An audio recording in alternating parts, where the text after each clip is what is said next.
Ek sê altyd 'n mens moet 'n atmosfeer skep en 'n kindervriendelike huisie waar jy nooit hoef asem op te hou oor iets nie. Ek dink my styl is vintage en landelik en ek hou daarvan want ek is 'n gewone mens. Ek voel dis hoe gewone mense ook maklik kan mooi maak.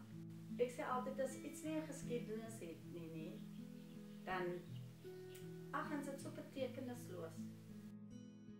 Ons die passie het van kleins af begin. My ma het altyd mooi goed bymekaar gemaak, mooi porselein en alles was dit wat ek sê in die boek, niks was meer spesiaal as haar familie nie. Ons was haar eregaste in die huis en ek doen nou presies dieselfde.